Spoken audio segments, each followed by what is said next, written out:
ఆరోగ్యాన్ని ఇచ్చి ఆయన మనలను కాపాడి మరలా ఈ మట్టలాదివారంలో మనలను ప్రవేశింపచేసినటువంటి దేవునికి మనమందరము కూడా రుణస్థులమై ఉన్నాము. కనుక ఈరోజు దేవుడు మనకు అనుగ్రహించినటువంటి ఈ మట్టలాదివారమును ఈ ఆరాధనలో ప్రవేశించినటువంటి ప్రియ బిడ్డలందరికీ ప్రభు పేరిట వందనాలు తెలియజేస్తున్నాను. అందరికీ వందనాలు. చిన్న ప్రార్థన చేసుకొని ఈ దినలేఖన భాగమును మనము ధ్యానం చేసుకుందాం. పరిశుద్ధుడా, నీకు వందనాలు, స్తోత్రాలు తండ్రి. అత్యంత కృపగలిగిన దేవుడవు కనుకనే పాపులమైన మా కొరకు నాయనా, అయ్యా మీరు పరమున వీడి ఈ భూలోకానికి వచ్చి ఈ భూలోకములో ఉన్నటువంటి ప్రతి పాపి కొరకు నాయనా మీరు శ్రమపడ్డారు, మరణించారు, సమాధి చేయబడ్డారు. మూడవ దినమున తిరిగి లేచి ఆ మహిమకు నాయన మమ్మల్ని అందరినీ కూడా వారసులుగా చేసిన దేవుడవు. ఈ దినమున ప్రభువా ఈ స్థలంలో జరుగుతూ ఉన్న ఈ మట్టలాదివారమును బట్టి నీకు వందనాలు తెలియజేస్తూ ఈ ఆరాధన కొరకు చదవబడినటువంటి లేఖనముల ద్వారా మీరే మాతో మాట్లాడి మమ్మల్ని బలపరచమని మా ప్రభువును మా రక్షకుడైన నజరేయుడైన యేసుక్రీస్తు నామమున అడిగి వేడుకొని ప్రార్థిస్తూ ఉన్నాము తండ్రి, ఆమేన్. ఈ మట్టలాదివారమును ఈ ఆరాధన కొరకు మరి ఉన్నటువంటి ప్రాముఖ్యమైనటువంటి సత్యం ఏంటి అంటే,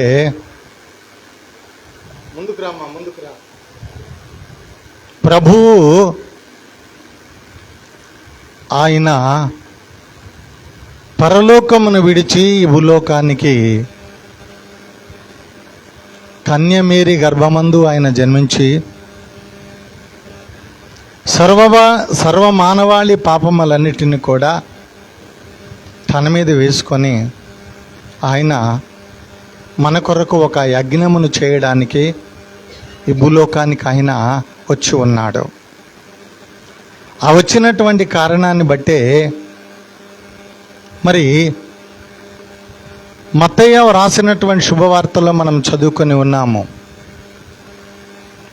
ఆయన యెరూషలేము జయ ప్రవేశము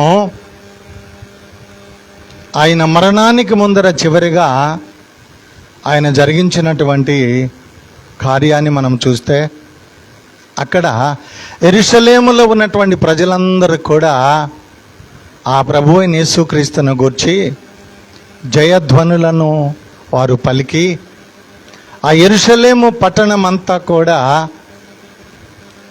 ఆ ప్రజలందరూ కేకలతో దద్దరిల్లినటువంటి సందర్భం అండి అది. ఎందుకు యెరూషలేము పట్టణానికి ప్రభు అయిన యేసుక్రీస్తు ఆ జయ ప్రవేశము చేయడానికి గల కారణం ఏంటి అంటే, యెరూషలేము అనే ఆ నగరానికి ఉన్నటువంటి పేరు, ఆ నగరానికి ఉన్నటువంటి అర్థం ఏంటి అంటే, యెరూషలేము అనగా సమాధానపురము అని ఆ పట్టణానికి పెట్టబడినటువంటి పేరండి. అయితే యేసుక్రీస్తు ప్రభువారు కాలమానమునకు వచ్చేసరికి ఆ పట్టణంలో ఎక్కడ చూసినా కూడా సమాధానము లేదండి. ఆ పట్టణమంతా కూడా అసమాధానపురముగా కొనసాగుతూ ఉన్నటువంటి దినములలో యేసుక్రీస్తు ప్రభువారు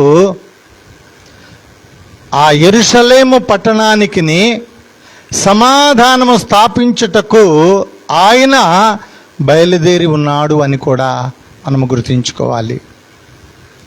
యేసుక్రీస్తు ప్రభువారు ఆయన ఆ నగరములో ఉన్నటువంటి ప్రజలందరికీ కూడా సమాధానం పరచడానికి ఆయన జయప్రవేశం చేసి ఉన్నాడు. అయితే ఆ ప్రభువైన యేసుక్రీస్తును గురించి ఆ ప్రజలందరూ పలికినటువంటి మాటలను బట్టి మనము ఆలోచన చేస్తే వారు జయధ్వనులతో కేకలు పెట్టినటువంటి ఆ మాటలన్నిటిని కూడా మనం ఆలోచన చేస్తే ఆ సమాధానమును స్థాపించే రాజైనటువంటి ప్రభువైన యేసుక్రీస్తుకున్నటువంటి ఒక ప్రత్యేకతలు, అంటే ఆయనకున్నటువంటి గుణలక్షణములను గూర్చి ఆ పరిశుద్ధ గ్రంథములో వ్రాయబడి ఉన్నటువంటి మాటలన్నీ కూడా మనం ఆలోచన చేస్తే, ఆయన ఎందుకొరకు పరలోకమును విడిచి భూలోకానికి వచ్చాడు అంటే, ఇదిగో ఈ భూలోకములో ఉన్నటువంటి మానవులు పరలోకములో ఉన్నటువంటి దేవునిని చూడలేక, ఆయనకు ప్రార్థించలేక, ఆయన బిడ్డలుగా కొనసాగలేకపోతూ ఉన్నటువంటి ఆ సమయంలో చూడండి, ప్రభువైన యేసుక్రీస్తు ఆయన ఈ భూలోకానికి వచ్చిన తరువాత ఈ భూలోకంలో ఉన్నటువంటి మానవులను తండ్రి అయినటువంటి దేవునికి సమాధానపరచటానికి ఆయన ఈ భూలోకానికి వచ్చాడు. అందుకే ఆయన రాజుగా పుట్టాడు. కనుకనే యూదులో రాజుగా పుట్టినవాడు ఎక్కడ ఉన్నాడు అని వెతుక్కుంటూ వెళ్ళినటువంటి సందర్భాలు కూడా మనము అనేక పర్యాయములు పరిశుద్ధ గ్రంథముల నుండి మనము చదువుతూ ఉంటామండి. అయితే చూడండి, ఇక్కడ ప్రభువైన యేసుక్రీస్తుకి ఆయన కలిగి ఉన్నటువంటి గుణలక్షణములను గురించి మనం ఆలోచన చేస్తే, రాజు అనే మరి యేసుక్రీస్తు ప్రభువారు ఆయనకున్నటువంటి ఒక ప్రత్యేకత, ఆయనకున్నటువంటి ఒక గుణలక్షణం ఏంటి అంటే, ఈ రాజు నీతిపరుడు అని మనము చూడగలుగుతూ ఉన్నాము. చూడండి, యోహాను రాసినటువంటి శుభవార్త 18వ అధ్యాయము 38వ వచనాన్ని మనం చదువుదాం. చూడండి, యోహాను రాసినటువంటి శుభవార్త 18వ అధ్యాయము 38వ వచనాన్ని మనం చదువుదాం. చూడండి, యేసు, నీవన్నట్లు నేను రాజునే, సత్యమును గూర్చి సాక్ష్యమిచ్చుటకు నేను పుట్టితిని, ఇందు నిమిత్తమే ఈ లోకమునకు వచ్చితిని, సత్య సంబంధి అయిన ప్రతివాడును నా మాట వినును అనెను. అందుకు పిలాతు, సత్యమనగా ఏమిటి అని ఆయనతో చెప్పెను.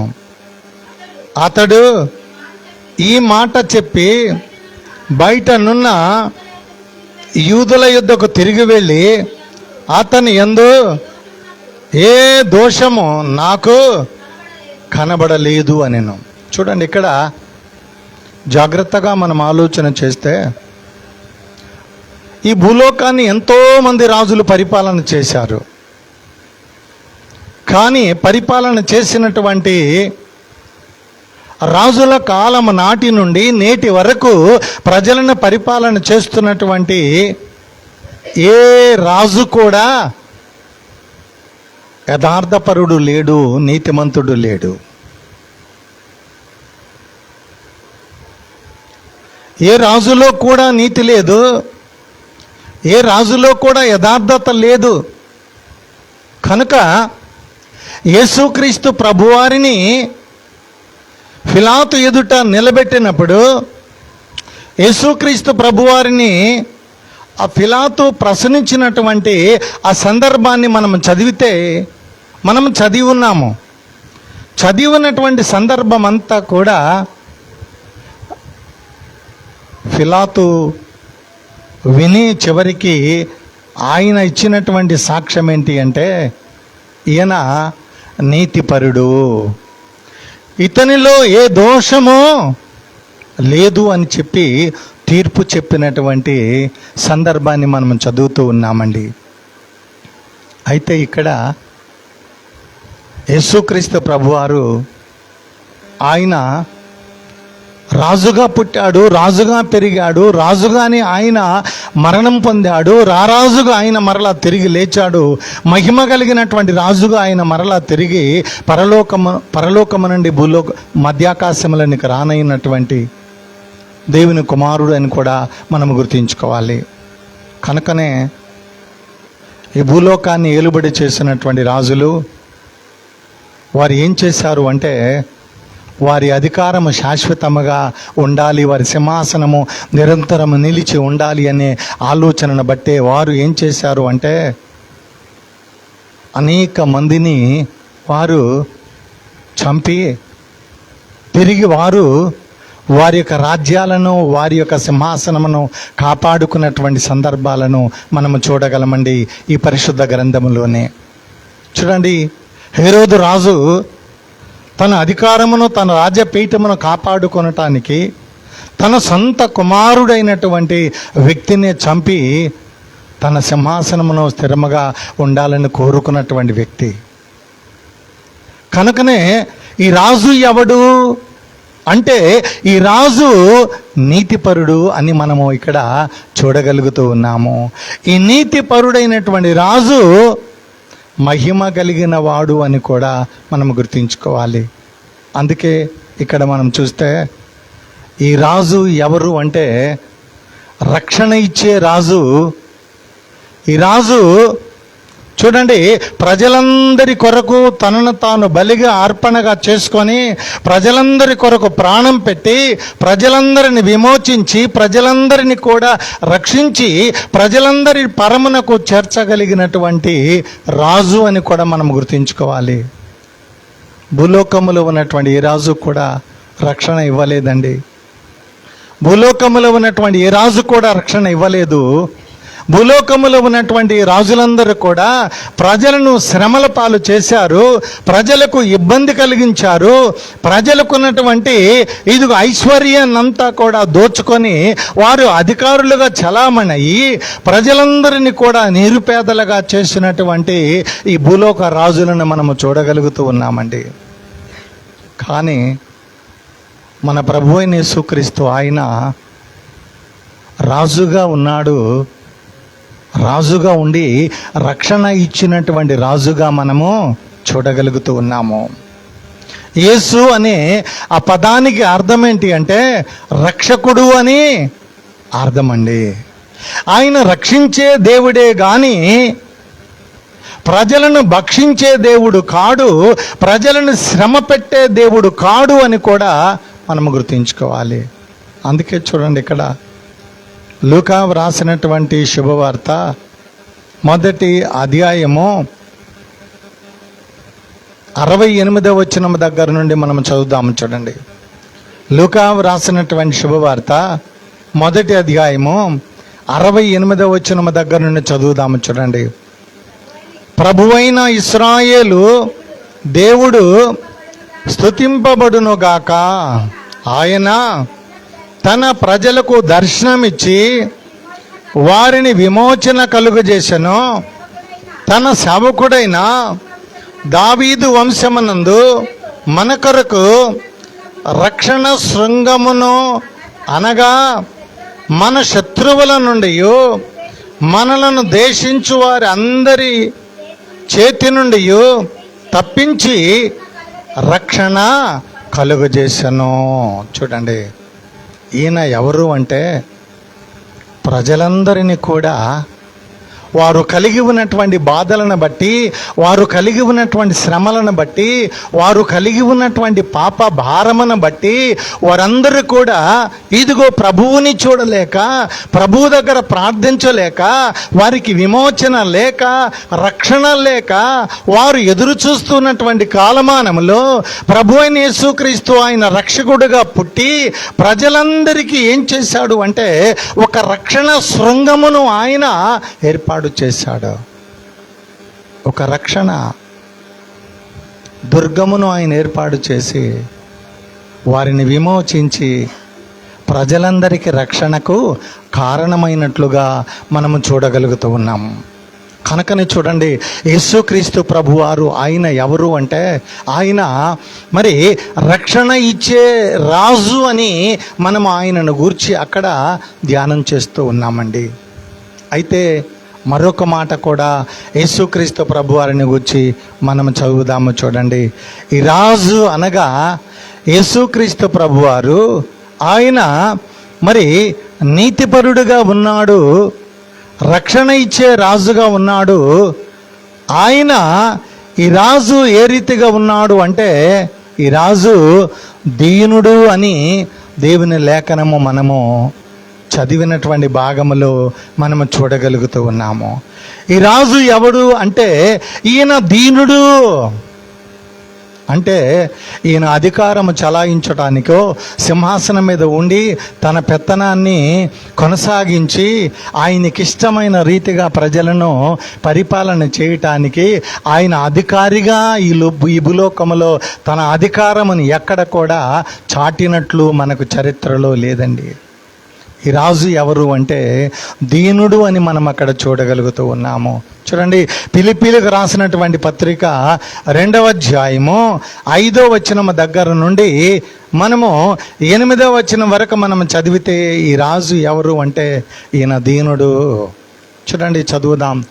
క్రీస్తు యేసునకు కలిగిన ఈ మనసును మీరు కలిగి ఉండుడి. ఆయన దేవుని స్వరూపంను కలిగిన వాడై ఉండి దేవునితో సమానముగా ఉండుట విడిచిపెట్టకూడని భాగ్యమని ఎంచుకొనలేదు గాని, మనుషుల పోలికగా పుట్టి దాసుని స్వరూపమును ధరించుకొని తన్ను తానే రిక్తునిగా చేసుకొనెను. మరియు ఆయన ఆకారమందు మనుషుడిగా కనబడి మరణము పొందునంతగా, అనగా శిలువ మరణము పొందునంతగా విధేయత చూపిన వాడై తన్ను తాను తగ్గించుకొనెను. చూడండి, ఇక్కడ యేసుక్రీస్తు ప్రభువారు ఆయన రాజుగా, ఏ రాజుగా ఆయన ఈ భూలోకములో ఆయన పుట్టి ఉన్నాడు. ఆయన పుట్టుకలో కానీ, పెరిగినటువంటి పెంపకములో కానీ, ఆయన చేసిన పరిచర్య కాలమానములో కానీ, ఆయన పొందినటువంటి శ్రమలో కానీ, ఆయన పొందినటువంటి మరణములో కానీ ఎక్కడ కూడా ఆయన తన దీనత్వాన్నే ఆయన చూపాడే కానీ ఎక్కడ ఎవరి మీద ఆయన తిరుగుబాటు చేయలేదండి. తిరుగుబాటు చేయలేదు. అధికారమును అక్కడ ఎక్కడ కూడా అధికారి అని ఎవరిని భయపెట్టినటువంటి చరిత్ర కూడా లేదండి. ఈయన మనిషి కుమారుడుగా పుట్టి దాసుని స్వరూపమును ధరించుకొని తన్ను తానే రిక్తినిగా చేసుకొనెను. చూడండి, ఆకాశము పట్టజాలనంత మహిమ కలిగినటువంటి ప్రభు అయిన యేసుక్రీస్తు ఆయన ఒక పేద మరియ గర్భమందు జన్మించినటువంటి ప్రభు అయిన యేసుక్రీస్తు ఆయన తన మహిమను ఎక్కడ కూడా చాటుకోలేదు. తన దీనత్వాన్నే చాటుకున్నాడు. అందుకే యేసుక్రీస్తు ప్రభువారిని శిష్యులు అడుగుతూ ఉన్నారు, అయ్యా మీరు ఎక్కడ ఉంటున్నారు? మీ నివాసం ఎక్కడా? మీరు బస చేస్తున్నారు అంటే యేసుక్రీస్తు ప్రభువారు మాట్లాడినటువంటి మాట ఏంటంటే, నక్కలకు బొరియలు ఉన్నాయి, ఆకాశ పక్షులకు గూళ్ళు ఉన్నాయి, మనిషి కుమారుడు తల వాల్చడానికి తలగడా లేదు అన్నాడు.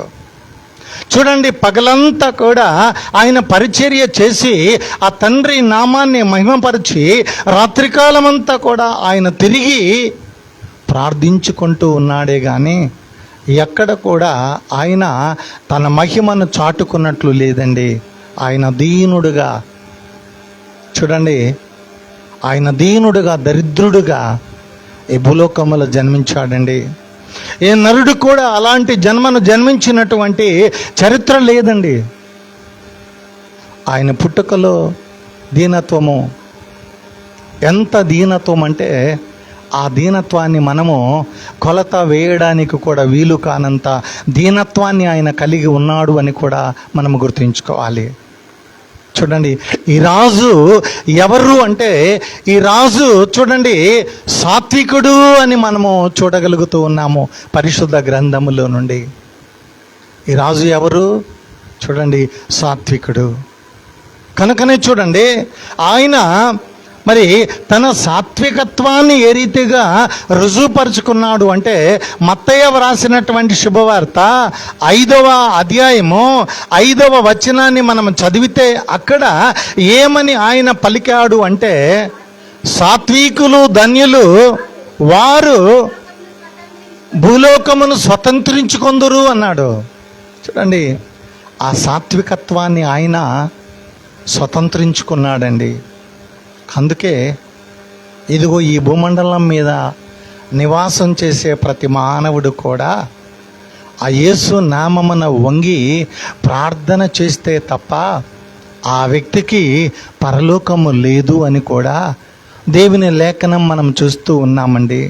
చూడండి, ఎంతగా తనను తాను ఆ సాత్వికత్వాన్ని ఆయన కలిగి ఉన్నాడు అంటే, ఇదిగో ఏ మనుష్యుడు కూడా చూసి తట్టుకోలేనంత మరి స్థితిని ఆయన కలిగి ఉన్నాడు అని కూడా మనం గుర్తించుకోవాలి. ఆయన అన్నాడు, తనను బంధించి ఇదిగో తనను అప్పగించి యోధాతో కూడా ఆయన చాలా సాత్వికత్వాన్ని ఆయన మరి తన ఎదుట ఉంచి, యోధా ఇప్పుడైనా నీవు మారు మనసు పొందు అని పలికిన మాట. మరలా చూడండి, ఇదిగో తనను చిత్రవధ చేసి తన దేహమంతా కూడా చీల్చి, ఇదిగో తన దేహములో ఉన్నటువంటి ఇదిగో రక్తమంతా కూడా మరి దేహం పైన ఒలికించబడి కార్చబడుతూ, ఇదిగో ఏ మంచి లేకుండా ఇదిగో తనను గాయపరిచినటువంటి వారిని, తన ముఖం మీద ఉమ్ము వేసిన వారిని, తనను చిత్రవధ చేసి మాటలతో మరి ఎంతగానో గాయపరిచినటువంటి వారందరితో కూడా వారి పక్షాన ఆ పరమ తండ్రికి ఏమని అక్కడ ఆయన ప్రార్థన చేశాడు అంటే, తండ్రి వీరు ఏం చేస్తూ ఉన్నారో వీరికి తెలియదు గనక వీరిని క్షమించు అన్నాడు. చూడండి, ఆయన ఏ స్థితిలో ఉన్నాడో, ఏ పరిస్థితుల్లో ఉన్నాడో మనము జాగ్రత్తగా ఆలోచన చేస్తే, ఇదిగో తనకున్నటువంటి అధికారమును అక్కడ చూపలేదండి. అక్కడ ఒక వ్యక్తి అన్నాడు, యేసు నువ్వు ఎంతో శక్తివంతుడు, ఇదిగో దేవుని కుమారుడు కనుక ఇదిగో నిన్ను నీవు రక్షించుకొని మమ్మలను కూడా రక్షించు అని చెప్పి తనకున్నటువంటి అధికారమును, తనకున్నటువంటి శక్తిని అక్కడ యేసుక్రీస్తు ప్రభువారు ఎదుట మాట్లాడినటువంటి మాట. కానీ ఎక్కడ కూడా తనకున్నటువంటి ఆ శక్తిని ఆయన రుజువుపరచలేదండి.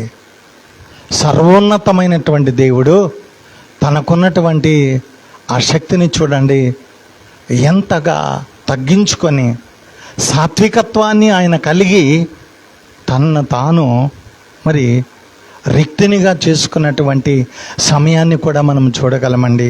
అందుకే జకరియా గ్రంథము 9వ అధ్యాయము చూడండి, జకరియా గ్రంథము 9వ అధ్యాయం 10వ వచనములో మనం చదివితే, ఎఫ్రాయిములో రథములుండకుండా నేను చేసేదను, యెరూషలేములో గుర్రములు లేకుండా చేసేదను, యుద్ధపు విల్లు లేకుండా పోవును, నీ రాజు సమాధాన వార్త అన్యజనులకు తెలియజేయును, సముద్రము నుండి సముద్రము వరకు యూఫ్రాటీసు నది మొదలుకొని భూదిగంతముల వరకు అతడు ఏలును. చూడండి, యేసుక్రీస్తు ప్రభువారు ఆయన మొదట రాజుగా మనము నమ్మాలి. ఆయన ఏ రాజు అంటే, ఇదిగో ఈ భూరాజులలో ఉన్నటువంటి పోలికకు వ్యతిరేకమైనటువంటి పోలికను కలిగి, వ్యతిరేకమైనటువంటి గుణలక్షణములు కలిగి, వ్యతిరేకమైనటువంటి స్వభావమును కలిగి, ఇదిగో ఈ భూలోకములో ఉన్నటువంటి మానవులందరికీ కూడా రక్షణ ఇవ్వడానికి వచ్చినటువంటి రాజు అని కూడా మనము జ్ఞాపకం ఉంచుకోవాలి. ఈ రాజు ఎవరు అంటే ఆయన నీతిపరుడు అని కూడా మనం గుర్తించుకోవాలి. ఈ రాజు ఎవడు అంటే ఆయన దీనుడు అని మనం గుర్తించుకోవాలి. ఈ రాజు ఎవరు అంటే ఈయన సాత్వికుడు అని మనం జ్ఞాపకం ఉంచుకోవాలి. అందుకే యేసుక్రీస్తు ప్రభువారిని అక్కడ పిలాతు అడిగినటువంటి ప్రశ్న, నీవు రాజువా అని అడిగితే ఆయన ఇచ్చినటువంటి సమాధానం ఏంటి అంటే, నేను రాజునే, కానీ నా రాజ్యము ఈ లోక సంబంధమైనది కాదు.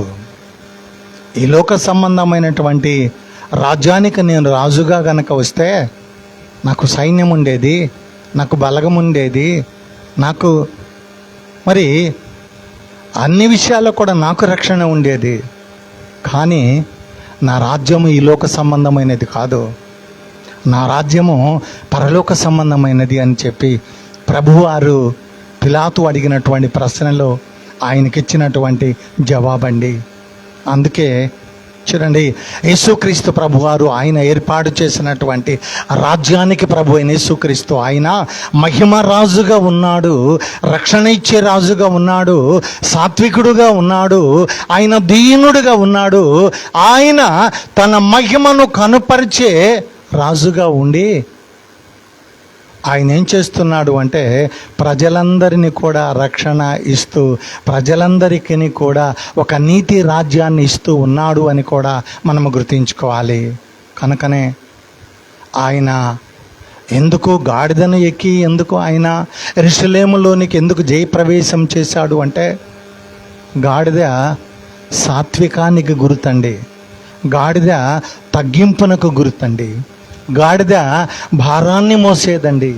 గాడిద చూడండి ఏమై ఉన్నది అంటే, ఇదిగో తన మెడను వంచుకొని తన స్థితిని తగ్గించుకొని జీవించేదే కానీ గాడిద మరి పౌరుషము కలిగినది కాదు అని కూడా మనం గుర్తుంచుకోవాలి. కనుకనే ఈ రాజు గాడిదను ఎక్కి ఆయన యెరూషలేము వచ్చాడు. యెరూషలేములో ఉన్నటువంటి ఇదిగో ప్రజలందరూ కూడా ఏం చేశారు అంటే ఆ గాడిద మీద తమ బట్టలను వేశారు. వేయబడినటువంటి ఆ బట్టల మీద ప్రభు యేసుక్రీస్తు ఆ గాడిద మీద ఎక్కి కూర్చున్నాడు. ఇదిగో ఆ దారి పొడుగున బట్టలను పరిచారు. ఇదిగో మరి మట్టలను అనగా ఖర్జూర మట్టలను వారు ఆ దారి పొడుగున పరిచి వారు కేకలు వేస్తున్నారు. ప్రభువు పేరట వచ్చువాడు స్తుతింపబడును గాక, దావీదు కుమారునికి జయము జయము. ఇదిగో ప్రభువు పేరట వచ్చువాడు స్తుతింపబడును గాక, స్తుతింపబడును గాక అని వారందరూ కూడా కేకలు పెడుతూ ఉన్నటువంటి సందర్భం అండి. ఎందుకు ఆయన ఆ గాడిదని ఎందుకు ఎన్నుకున్నాడు అంటే ప్రవచనము నెరవేర్పు కొరకు ఆయన చివరిగా యెరూషలేమును జయప్రవేశం చేసినటువంటి ప్రభువు అని కూడా మనం గుర్తుంచుకోవాలి. తరువాత ఆయన ఇదిగో మరలా ఈ లోకములో ఉన్నటువంటి మానవులందరి కొరకు తన ప్రాణమును అర్పించి ఈ లోకములో పాపములో జీవిస్తున్నటువంటి ప్రజలందరిని విమోచించడానికే ఆయన సిద్ధపడి తనను తాను అప్పగించుకొని ఇదిగో తనను తానే ఆ శిలువ మరణాన్ని కోరుకొని ఆ శిలువ మీద మనందరి కొరకు మరణించినటువంటి ప్రభువు ఆ శిలువ మరణము దగ్గర ఆయన ఆగిపోక ఆయనను సమాధి చేస్తే సమాధి దగ్గర ఆయన మరి జీవితం ఆగిపోకుండా మూడవ దినమున తిరిగి లేచి ఆ లేచినటువంటి మహిమను ప్రజలందరి ఎదుట కనుపరిచి ప్రజలందరికీ కూడా ఆ మహిమను మీరు కలిగి ఉండండి అని చెప్పి ఆ ప్రభువైన యేసుక్రీస్తు పరలోకానికి ఆయన ఆరోహణమై వెళ్ళిపోయాడు. మరలా తిరిగి మధ్యాకాశములోనికి వస్తాను అని ఆయన చెప్పినటువంటి మాట నిలిచి ఉన్నది. ఆ మాట నెరవేర్పు కాలమానములో మనమున్నాము గనక మనము ఈ భూలోకములో జీవిస్తూ ఉన్నటువంటి దినములు అవి ఇదిగో పరలోక సంబంధానికి, పరలోక జీవనానికి సాదృశ్యముగా ఉన్నవని మనము గుర్తించుకొని ఆ పరలోక ప్రభువుని మనము కలిగి ఉండి, ఆ పరలోక ప్రభువుని మనము చేరేలాగన ఉండి, ఆ పరలోక ప్రభువు మహిమకు మనము కారణముగా ఈ భూలోకములో మనము జీవిస్తూ ఇదిగో అనేకులను రక్షణలోనికి తీసుకొని రావడానికి మనలో ఏ విధమైనటువంటి రాగద్వేషములు లేకుండా, కలహములు లేకుండా, మత్సరము లేకుండా యేసుక్రీస్తు ప్రభువారు ఏ రీతిగా దీనుడుగా తనను తాను తగ్గించుకున్నాడో అలాంటి తగ్గింపు స్వభావాన్ని మనము కలిగి ఇదిగో మన కొరకు, మన కుటుంబము కొరకు, మన బిడ్డల కొరకు మనము కూడా ప్రార్థించి ఆ ప్రభువు మనకు అనుగ్రహించినటువంటి కృపలో మన విశ్వాసాన్ని బలపరుచుకోవడానికి మనం ప్రయత్నం చేయాలండి. ప్రభు మనకు ఉంచిపోయినటువంటి పరిశుద్ధాత్మ, ఆ పరిశుద్ధాత్మ ఏం చేస్తూ ఉన్నాడు అంటే ఇదిగో బలహీనుడిగా ఉన్నప్పుడు మనలను బలపరిచే ఆత్మ.